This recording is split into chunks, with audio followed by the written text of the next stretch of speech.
우리는 왜 살까요? 아주 근본적인 질문이죠. 왜 살까? 무엇을 위하여 살까? 여기를 한번 보시기 바랍니다. 뭐라고 써 있습니까?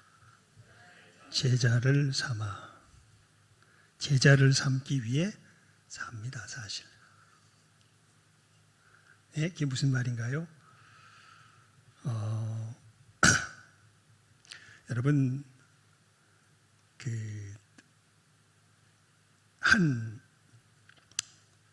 아주 똑똑한 전망이 있어 보이는 젊은이에게 이제 장학금을 주는 한 그 유명한 대학의 총장이 장학금을 주면서 물어봅니다. 자네는 이 공부를 다 마치고 무엇이 되려고 하는가? 저는 멋진 훌륭한 학자가 되려고 합니다. 훌륭한 학자가 된 후에 또 무엇을 하려고 하는가? 이 학자를 길러내는 이 대학을 총장님처럼 잘 이끌어가는 그런 사람이 되고자 합니다. 그런 다음에는 무엇을 하려고 하는가? 그거 끝나고 나니까 그 다음에 목표가 안 보입니다.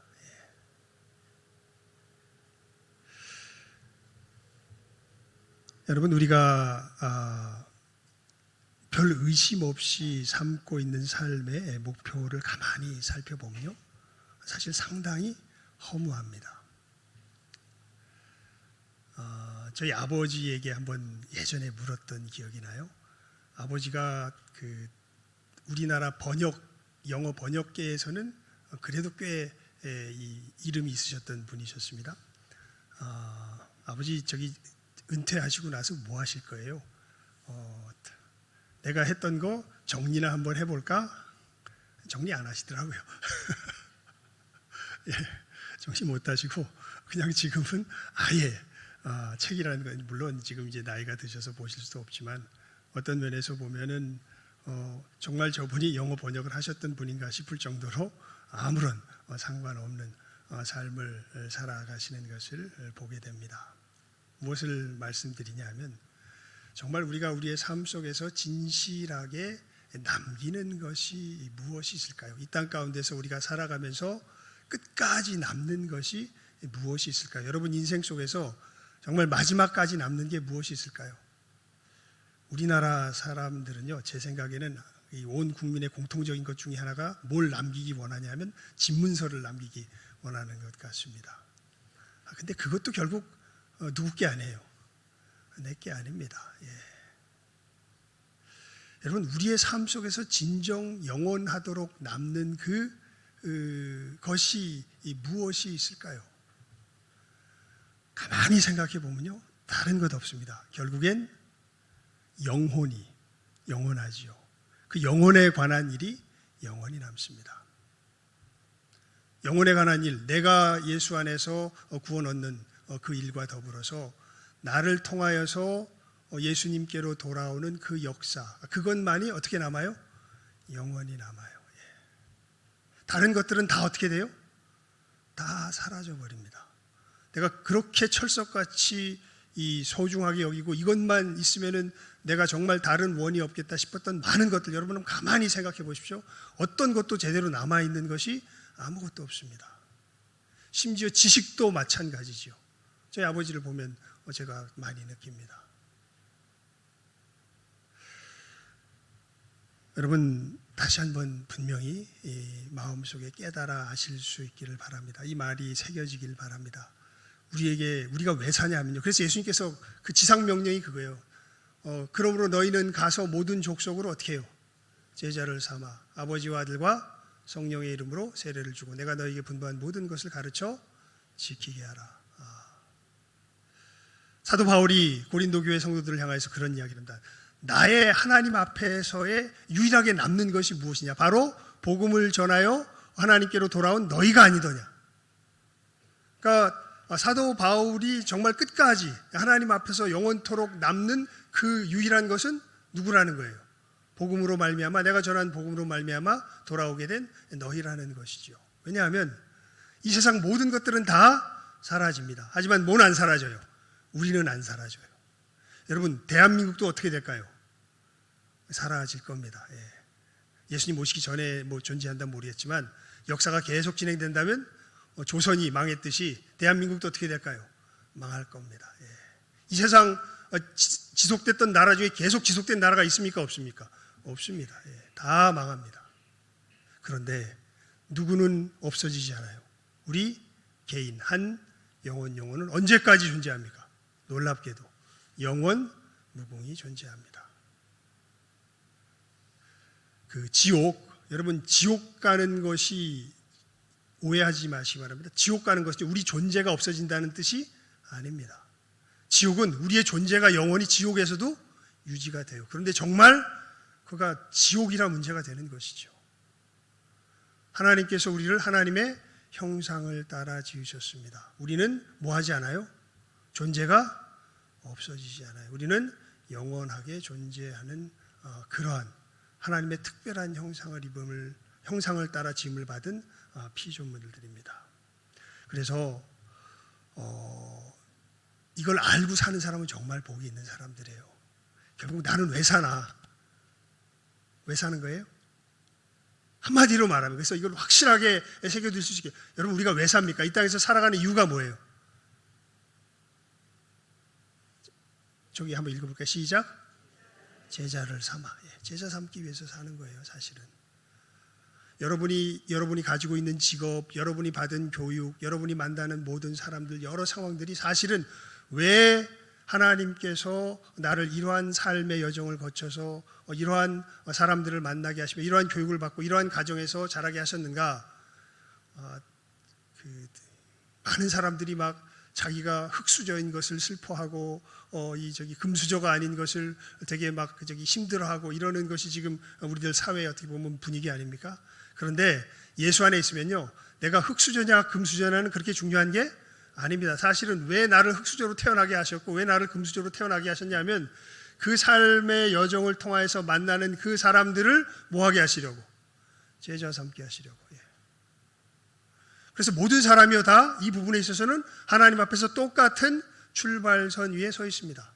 그러니까 여러분이 흙수저로 살았냐 금수저로 살았냐 하나도 중요한 게 아니에요. 여러분이 정말 여러분이 살아온 삶의 그 상황 속에서 얼마나 복되게 제자 삼는 사역을 감당하였느냐. 사도 바울이 그런 얘기를 합니다. 우리는 다 예수 그리스도의 터 위에 공력을 쌓는 사람들이다. 이 공력이 쌓은 것이 구원받은 사람들 중에서도 이 쌓은 것이 다 시험을 통과할 텐데, 불시험을 통과할 터인데, 이 시험을 통과해서 남아있으면 그 사람은 복되고 그것이 없어지면 이 사람은 화가 있다. 이렇게 고린도전서 3장인가요? 에서 이야기하죠. 여러분 무엇이 남아있겠습니까? 물론 이제 우리 장로님 기도하셨지만 우리 교회 건물을 잘 꾸미는 것도 중요합니다. 하지만 교회 건물 꾸미는 것 자체가 남아있을 수가 없습니다. 이거 왜 잘 꾸며야 됩니까? 뭐 하기 위하여서? 제자 삼기 위하여서 잘 꾸며야 되는 거예요. 남는 건 뭐예요? 영혼입니다. 남는 건 생명이죠. 이러한 의미에서 여러분들과 믿음의 길을 걸어가며 우리에게 주어진 사명이, 우리들에게 살아가야 할 그 삶의 진정한 이유가 무엇인가 하는 것을 믿음의 사람들이라면 이렇게 분명하고 확실하게 깨달아 알고 있어야 됩니다. 다른 것 아닙니다. 내가 이런 공부를 하고 내가 이런 기술이 있고 이런 재능이 있고 하는 모든 것들도 다 하나님께서 그 상황을 통하여 나로 하여금 만나게 하시고 있게 하시는 그 여러 사람들 속에서 그 사람들을 누구의 제자로? 예수님의 제자로 삼게 하시기 위하여서 나를 이 길로 이렇게 인도하셨다라는 것이 우리들의 삶의 이유가 되는 것이죠. 그래서 여러분들이 지금 계속해서 이 주제를 반복하여서 묵상하고 있지 않습니까? 주일마다. 그래서 우리의 핵심 일은요, 한 영혼 한 영혼들을 누구께로 인도하는 일이에요? 예수 그리스도께로 인도하는 일이에요. 예수 그리스도께로 인도하려면 우리의 복음의 말씀을 말로만 전할 수 있을 뿐 아니라 우리 눈으로도 보여 주어야 해요. 그게 이제 지난주까지 우리가 나누었던 말씀 아닙니까? 그럼 이 일이 구체적으로 어떻게 일어나게 될까요? 한마디로 말하면요, 그냥 단순히 기도만 한다고 일어나는 것이 아니라 우리가 그 영혼을 어떻게 해야 돼요? 만나야 돼요. 오늘 뭐라고 인사했습니까? 오늘 뭐라고 인사했습니까? 지금 만나러, 제대로 못 들었구나. 지금 만나러 갑시다. 예. 오늘 말씀을 잘 보십시오. 아나니아라고 하는 제자가 있습니다. 분명히 여러분, 우리가 성경을 통해서 압니다. 사도 바울이 예수님을 어디서 직접 만나요? 다메섹 도상에서 직접 만나요. 그런데 이 사도 바울이 예수의 사람으로 제대로 서도록 그냥 예수님께서 만나서 다 끝내시는 것이 아니라 누구를 부르세요? 아나니아를 부르세요. 따로 불러서 명령을 하십니다. 일어나 집가, 똑바른 거리, 뭐 그런 뜻이에요. 그 거리 이름입니다. 길 이름이에요. 집가라는 거리로 가서 유다의 집에서 다소 사람 사울이라는 사람을 찾아라. 즉 아나니아에게 누구를 만나러 가라, 이렇게 말씀하시는 거예요. 사울을 만나러 가라. 그가 아나니아라고 하는 사람이 들어와서 자기에게 안수하여 다시 보게 하는 것을 보았느니라. 여러분, 고넬료가 하나님 앞에 자기가 어떻게 유대 종교에 귀의하면서 유대교에 귀의하죠. 그러면서 이 사람이 하나님을 알게 돼요. 그래서 정말 여러 가지 구제의 활동을 하면서 바른 삶을 살면서 늘 마음속에 품겨진 기도의 제목이 있습니다. 그게 놀랍게도 뭐냐 하면 사도행전 11장에 보면 내가 어떻게 하면 구원을 얻을까 하는 겁니다. 그게 기도 제목이에요. 놀랍죠? 착한 일 하는데 그걸로 자기가 구원 얻지 못하다는 걸 알아요. 그래서 내가 어떻게 하면 구원 얻을까 하는 문제로 기도합니다. 그 기도가 하나님께 상달되어서 고넬료에게 뭐라고 하나님께서 천사를 보내서 말씀하시냐면 피장이 시몬의 집에 가서 가이사랴 저기로 가가지고요. 피장이 시몬의 집에 가서 베드로를 청하여다 불러라, 이렇게 이야기합니다. 그리고 또 하나님께서 베드로에게 나타나셔요. 그래서 이 내 기퉁이의 이 보자기에 부정한 짐승들 갖다가 쭉 보여주시면서 잡아먹어라 라고 하나님께서 말씀하시죠. 그러니까 저는 여태까지 부정한 음식을 먹은 적이 없습니다. 그러니까 내가 정하다 한 것을 네가 부정하다 하지 말라, 잡아먹으라 하면서 이 일이 3번이나 있으면서 도대체 이게 무슨 뜻일까 베드로가 고민하는 가운데 고넬료가 보낸 사람들이 옵니다. 그래서 그 이야기를 하니까 성령께서 뭐라 그랬어요? 그 길로 가라, 이렇게 말씀하시죠. 여러분, 우리 사도행전을 읽어보잖아요. 그러면 예루살렘 교회에 커다란 뭐가 일어날까요? 핍박이 일어납니다. 예루살렘 교회는 물론 뭐 문제도 살짝 있긴 하지만 정말 우리가 본 교회의 모습 중에 가장 아름다운 교회의 모습을 가진 교회 중에 하나죠.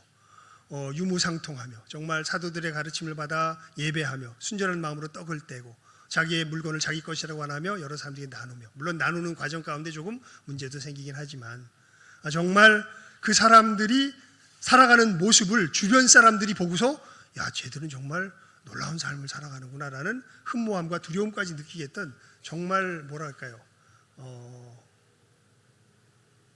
우리로 말하자면 더 이상 바랄 것이 없는 정말 아름다운 교회의 모습을 보이는 것 같습니다. 그런데 하나님께서 이 예루살렘 교회에 무엇이 일어나게 하세요? 핍박이 일어나게 하세요. 왜냐하면 이 복음을 들을 사람들에게, 복음을 가진 사람들이 어떻게 해야 되는데, 만나러 그들을 향하여 나아가야 되는데 너무 좋으니까 누구들끼리 뭉쳐 있어요. 자기들끼리 뭉쳐 있어. 그래서 하나님이 이 예루살렘 교회를 어떻게 버리세요? 핍박을 통해서 깨버리세요. 그래서 이 사람들이 자기들이 안 나가니까 이 사람들 하나님이 나가게 하시려고 강제로 흩어버리시는 것이 예루살렘 교회 핍박의 사실은 주된 원인이 되죠.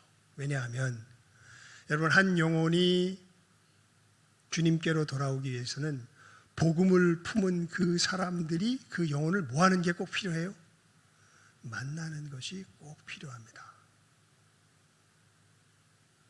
오늘 우리가 뭐라고 인사했다고요? 지금 만나러 갑시다. 예. 여러분, 우리가 태신자를 품는 것으로서, 기도하는 것으로서 이거는 말 그대로 예비적인 것입니다. 뭐 해야 돼요? 그 사람들을 만나야 돼요. 예, 복음을 들고 만나야 됩니다. 근데 이게 참 정말 쉽지가 않아요. 저 이번 8월 15일 날 사실은 제가 품었던 태신자 한 분을 이제 만날 거라고, 왜냐면 다 약속이 돼 있었거든요. 그 집에 가기로. 근데 참 어둠의 역사가 극심하네요. 갑자기 발을 다칩니다. 그래가지고 방문할 수 없는 상황이 되어져 버립니다. 다른 날로 하자고, 다른 날 만나자고. 정말 이 만남의 시간조차 철석같이 다 약속이 돼 있었는데 쉽지 않게 되는 것을 봅니다. 그러면서 이 말씀, 사실은 이제 우리 복음 증거하는 내용과 더불어서 여러분, 하나님의 몸된 교회의 두드러진 그 특징은요, 뭐냐면 예수 그리스도에 대한 증거와 하나님께 대한 계명을 지키는 자다라고 요한계시록에 나오죠. 지금 우리가 예수 그리스도에 대한 증거의 내용을 계속해서 많이 나누는데, 이제 제가 지금 이제 사실 간절히 나누기 원하는 건 하나님의 계명을 지키는 게 무엇인지에 대한 것을 나누고 싶은데, 계속해서 뭔가 하려고 그러면 하나님께서 제 마음에 브레이크를 거세요. 조금 더 해라, 조금 더 해라.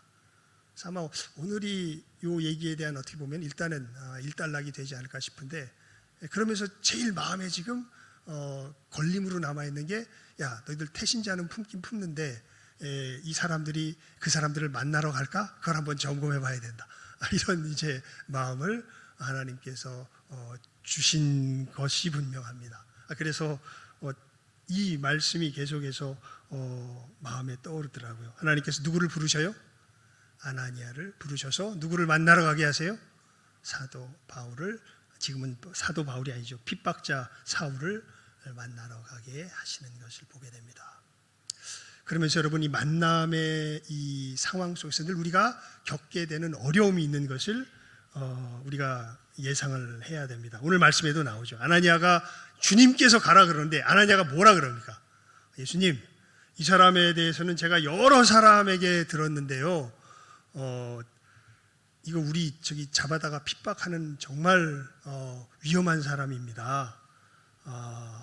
이 사람 만나는 것이 맞을까요? 라고 이야기하니까 예수님께서 뭐라 그러세요?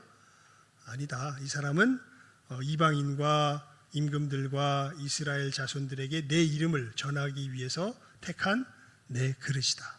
네가 가서 만나서 그를 위하여서 기도하고 그에게 세례를 주고 내 이름으로 세워라 라고 예수님께서 친히 말씀하고 계시는 것을 보게 됩니다. 여러분, 이렇게 복음을 들고 만나러 가려 그러면요, 만나러 가는 그 길에 반드시 이러한 방해와 적대적인 일들이 우리들 속에 어떻게 될까요? 펼쳐집니다. 지금 아나니아와의 상황도 그렇죠. 가면 어떻게 돼? 어떻게 보면은 자기 잡으러 오는 사람한테 가라는 얘기잖아요. 이거 가야 되나 말아야 되나? 예수님 뭐라 그러세요? 가라 그러세요. 그러니까 가는 거죠. 여러분, 우리들 복음을 들고 나가는 데는요, 반드시 사단의 이 적대적인 상황과 환경들이 우리들을 중간에 만나러 가는 길 가운데 계속해서 펼쳐지게 되어져 있습니다. 그래서 오늘 설교 제목이 뭐예요? 믿음으로 담대히. 그래서 그것까지 쓰려니까 너무 길어서 인사로 대신했습니다. 만나러 갑시다. 이제 그게 우리가 오늘 말씀을 통하여서 우리 마음 가운데 분명하고 확실하게 새겨야 할 바입니다. 여러분, 어떻게 만나러 가야 돼요? 믿음으로 담대히. 믿음으로 담대히. 싸워야 됩니다. 이 싸움이 계속 있어요. 아나니아가 누가 말씀하셨는데, 예수님이 말씀하셨는데 뭐라고 해요? 감히 예수님의 말씀에 뭐래요? 토를 달아요. 가라 그랬더니 쟤한테 가면 죽는데요. 토를 답니다. 그때 예수님이 다시 뭐라 그러세요? 아니다. 너는 가서 그에게 전해야 한다. 그러니까 아나니아가 어떻게 해요? 그러면 가겠습니다 하고, 우리 17절 말씀은 함께 읽어볼까요? 17절 말씀입니다. 9장 17절 말씀 시작하면 읽습니다. 시작. 아나니아가 떠나 그 집에 들어가서 그에게 안수하여 이르되 형제 사울아, 주 곧 네가 오는 길에서 나타나셨던 예수께서 나를 보내어 너로 다시 보게 하시고 성령으로 충만하게 하신다 하니. 물론 이 뒤에는 이제 무엇인가 사도 바울이 자기를 맞이하는 그 우호적인 분위기 속에서 이야기했겠지만, 그 전에 들어갔을 때 그 이 집가라고 하는 이 유다라는 사람의 집에 들어갈 때 아나니아의 마음이 어땠을까요? 이거 들어가면 어떻게 되는데? 들어가면 죽는데, 누가 들어가라 그러고 예수님께서 들어가라 그러고, 이거 들어가야 되나 말아야 되나? 그냥 말씀에는 이렇게 나와 있죠. 아나니아가 떠나 그 집에 어떻게 해요? 들어가서.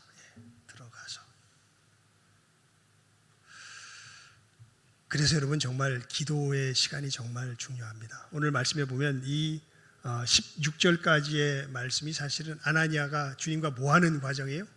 기도하는 과정이죠. 이 적대적인 이 곤란과 어려움의 상황, 정말 복음을 들고 저 사람을 만나려고 할 때에 나를 막고 있는 이 곤란함과 어려움의 상황을 정말 예수님 안에서, 예수님 하나님 앞에 뭐 하는 가운데? 기도하는 가운데 이것을 이기게 되죠. 예수님의 말씀이 자기 속에서 이기게 됩니다. 그리고 나서야 어디로 갈 수 있게 돼요? 그 사람을 향하여 나아갈 수 있게 되죠. 그리고 반드시 나아가야 합니다. 여러분, 우리 태신자를 품지 않았습니까? 이 상황을 우리 오늘 마음속에 분명하게 확실하게 새겨 놓아야 됩니다. 여러 적대적이고 어려운 상황이 우리에게 반드시 뭐 할 거예요? 닥칠 거예요. 예수님 이름으로 우리들 정말 이 일을 위해서 계속해서 기도하고 간구하는 가운데 주님께서 분명하게, 우리가 정말 기도하면요, 가라 라고 말씀하시는 그 때가 어떻게 될까요? 확실하게 옵니다. 제가 THM 과정, 한국에서 이제 신약신학으로 총신해서 THM 과정을 할 때요, 제2 외국어로 독일어를 이제 선택해서 독일어를 하는데 이게 잘 모르겠어요. 고등학교 때 잠깐 배우고 잘 모르겠어 가지고 이제 YBM 그 시사 어학원에 이제 독일어 그 문법하고 이제 강독을 배우는 그 학원에 한 2달 정도 이렇게 이제 일단은 신청을 해서 거기서 이제 공부를 하게 됐습니다. 근데 거기서 공부를 하는데 그런 마음을 주시는 거예요. 이 사람들에게 뭘 전했으면 좋겠다. 복음을 전했으면 좋겠다. 근데 복음을 전할 수 있습니까? 없습니까? 못 전하죠. 왜냐하면 거기서 내가 배워야 되는데 뭐 말할 시간이 있습니까? 그냥 거기서 얘기하는 거 듣고 그냥 이렇게 뭐 숙제 좀 하고 거기서 그냥 공부하는 얘기하는데 거기서 복음 전하면 안 되죠. 근데 하나님께서 계속 마음을 주세요. 그래서 계속해서 기도를 했는데요, 놀랍게도 마지막 날 끝나는 때가 되어서 그 선생님이 우리 마지막 날인데 같이 식사나 같이 합시다. 이런 제안을 주셔가지고 끝나고 나서 식사하는 자리가 마련이 됩니다. 그리고 너무 감사하게도, 너무 놀랍게도 거기서 종교에 대한 이야기가 나오고 복음을 전할 수 있었던, 하나님께서 그런 기회를 주셨던 것을 기억을 합니다. 그러니까 하나님께서 그 마음을 주세요. 저 사람들에게 뭘 전했으면 좋겠다. 복음을 전했으면 좋겠다. 근데 상황은 안 보이는 것 같아요. 하지만 하나님 앞에 계속해서 기도했더니 하나님이 놀랍게도 길을 여셔서 이렇게 복음을 증거하게 하시죠. 여러분, 이 기도 가운데 우리가 만약에 그 영혼들을 마음속에 품었다면요, 반드시 뭐하러 가야 돼요? 만나러 가야 돼요. 아무리 여러 가지 어려운 일들이 우리들을 막는다 하여도 이 아나니아처럼 믿음으로 담대히 그 어려움을 뭐하고? 극복하고. 뭐하러 가야 돼요? 뭐하러 가야 돼요? 만나러 가야 돼요. 그냥 기도만 하고 끝내지 그러면 안 됩니다. 반드시 뭐하러 가야 돼요? 만나러 가야 돼요. 만나서 뭘 전해줘야 돼요? 이 주님의 말씀을 듣든지 아니 듣든지. 거기서 위축되지 마십시오. 저 사람이 나를 어떻게 생각할까? 뭐 이렇게 얘기하면 관계가 깨질 텐데 여러분 거기서부터 관계를 시작하는 게 옳습니다. 우리가 저 영혼을 사랑한다는 가장 큰 사랑의 표현은 먼저 뭘 전해주는 거예요? 복음을 전해주는 거예요. 다른 걸로 관계를 맺기 시작하면요, 신기하게 복음 전하기가 더 어떻게 돼요? 힘들어집니다. 하지만 먼저 복음을 전하면 모든 것이 선명해져요. 저 사람은 뭐 우리가 낙인이 찍히든지 어떻게 되든지, 저건 광신자구나, 낙인이 찍히든지 뭐가 어떻게 되든지, 저 사람은 나한테 왜 왔구나, 자기가 믿는 예수를 전하러 왔구나, 여기에 대해서 관심이 되고, 왜 저렇게, 만약에 우리가 계속해서 그 사람을 만날 수 있는 길들을 여시며 만나게 된다면, 내가 귀찮아 죽겠다 그러는데, 내가 싫다 그러는데 왜 저 인간은 왜 나를 이렇게 계속 쫓아다니면서 예수를 믿으라고 하는가, 거기에 대해서 제대로 생각해 보게 될 것이고, 정말 하나님의 은혜의 역사가 있다면 그 일이 가장 중요한 계기가 되어서 그 영혼이 주님께로 돌아오게 되겠지요. 여러분, 복음을 들고 반드시 내가 품은 그 영혼을 뭐 해야 돼요? 만나야 돼요. 만나야 됩니다. 어떤 어려움이 있어도 믿음으로 담대히 그 어려움을 뭐하고 뚫고서 일단 뭐 해야 돼요? 만나서 뭐 해야 돼요? 전해야 돼요. 누구처럼? 오늘 말씀에 나온 아나니아처럼. 그리고 놀랍게도 이 아나니아의 수고를 통하여서 기독교 역사 속에서 가장 위대한 전도자가 어떻게 돼요? 주님 안에 서게 되는 귀한 은혜의 역사가 일어나게 되는 것이 오늘 말씀의 내용이지요.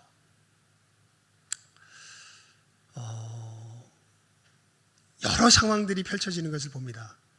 전에도 잠깐 소개해드렸지만 제가 존경하는 목사님 중에 리차드 범브란트라고 하는 루마니아 목사님이 계세요. 물론 돌아가셨습니다.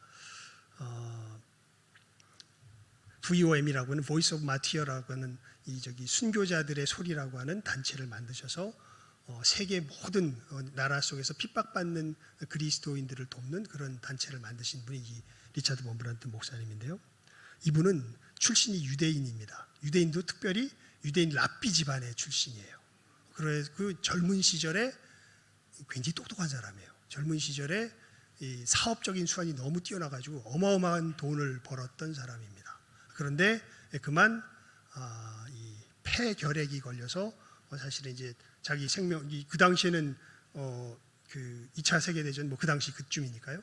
그 당시에는 이 의료가 발달이 안 돼서 이게 폐결핵이 이게 나을 수 있느냐 없느냐 굉장히 기로에 서 있는 중대한 병에 걸려서 이제 공기 좋은 곳으로 자기 병을 치료하기 위해서 갔는데 거기서 어떤 한 노인을 만납니다. 그 노인이, 이 사람은 다 죽어가는 사람이에요. 죽어가는 사람인지 죽어가는 사람을 만났는데 이 노인이 한 가지 부탁을 합니다. 이 리차드 범브란트라고 하는 유대인 청년에게요. 당신 내 옆에 와서 이 성경책을 좀 읽어주십시오. 그냥 그 부탁만 해요. 그러니까 리차드 범브란트가 그때 그 노인, 죽어가는 노인 옆에서 이 성경책, 신약 성경책을 쭉 읽어주는 가운데 누구를 만나냐면 예수님을 만납니다. 사실 이 노인은요, 예수를 믿는 사람으로서 자기 일생에 단 한 번도 예수님을 전해보지 못했던 사람이에요. 그래서 자기는 예수를 믿어요. 근데 너무, 우리 인생의 목적이 뭐라고요? 근데 자기는 한 번도 뭘 삼았던 적이 없어. 제자를 삼았던 적이 없어. 근데 어떤 병에 걸렸어? 죽을 병에 걸렸어. 그래서 늙어서 이제 죽을 병에 걸려서도 죽어가고 있습니다. 그래서 하나님 앞에 간절히 기도합니다. 하나님, 제가 단 한 사람에게만큼은 뭐를 전할 수 있도록, 복음을 전할 수 있도록 해주십시오. 그랬더니 놀랍게도 누가 온 거예요? 리차드 범브란트가 자기 주변에 온 거예요. 그래서 어떻게 전해 줄지 잘 모르겠어요. 그래서 한 가지 부탁을 하자. 꾀를 내어서 내 옆에서 성경책을 읽어주십시오. 여러분, 단 한 명 전도한 사람이 루마니아 기독교계의 바울과 같은 역할을 하는 어마어마한 사람이 돌아오게 됩니다. 그러니까 여러분, 한 사람이 돌아오려면 반드시 그 영혼을 모해서 만나서 뭐를 전해주는, 이 복음을 전해주는 역사가 있어야 한 영혼이 돌아옵니다. 이 사실을 여러분들 분명하게 깨달아 하시고요. 우리가 대신자를 마음에 품었다면 이 영혼이 돌아오려면 내가 반드시 모여서 만나서 복음을 전해줘야 하는구나라는 이 분명한 과정을 절대 잃어버리지 마시고, 여러분 설교 초두에도 말씀드렸지만 왜 삽니까? 왜 살아요? 왜 살아요 우리? 제자 삼기 위해서 살아요. 여러분 왜 지금 그 일을 하고 있어요? 왜 그 사업하고 있다면 왜 그 사업하고 있어요? 제자 삼기 위해서 하고 있어요. 여러분 왜 지금 가정주부로서 또 뭐 각자 있는 삶에 비춰서 왜 그 자리에서 그 여러 사람들 만나며 살아가고 있어요? 제자 삼기 위해서 살아가고 있어요. 그 사람이 제자가 되려면 내가 반드시 복음을 들고 그 영혼을 뭐 해야 돼요? 이 복음 가운데 만나야 돼요.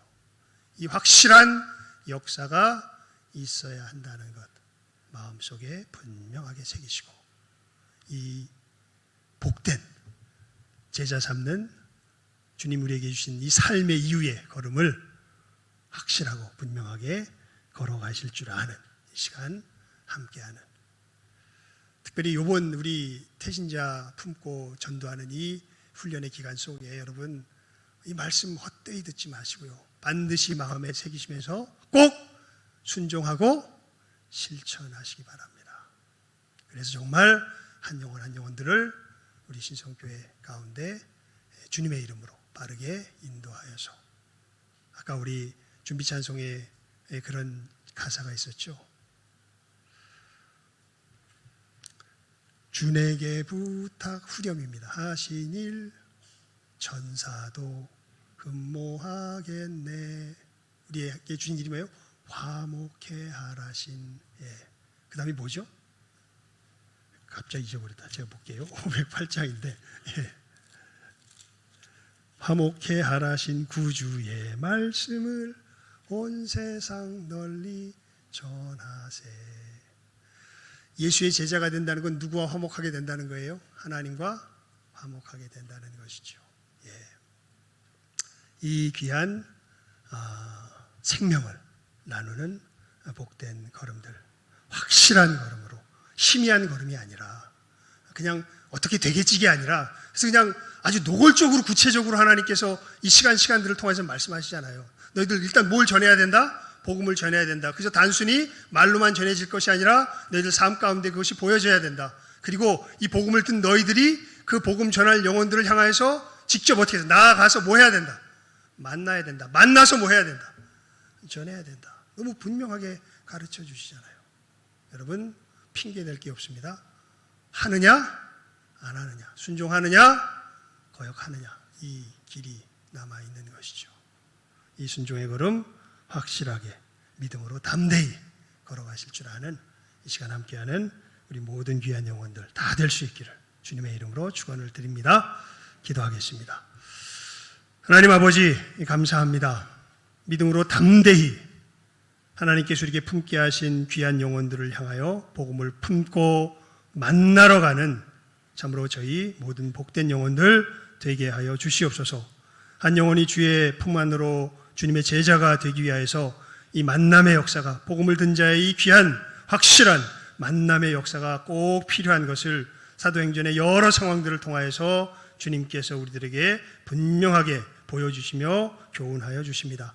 하나님, 저희들 참으로 제자 삼는 이 분명한 구체적인 한 걸음 한 걸음들 저희들 헛되이 듣지 아니하며 확실하게 우리의 마음 가운데 새기며 하나님께서 우리에게 참으로 품게 하신 귀한 영혼들 저희들 핑계대지 아니하며 어떠한 어려움이 생겨도 믿음으로 담대히 그 어려움을 뚫고서 만나러 가서 이 복음을 나누는 참으로 복된 증인들, 이 시간 함께 머리 숙인 우리 모든 귀한 영혼들 다 되게 하여 주시기를 간절히 바라옵고 소원하옵고 간구하오며 모든 것 예수님의 이름으로 기도드리옵나이다.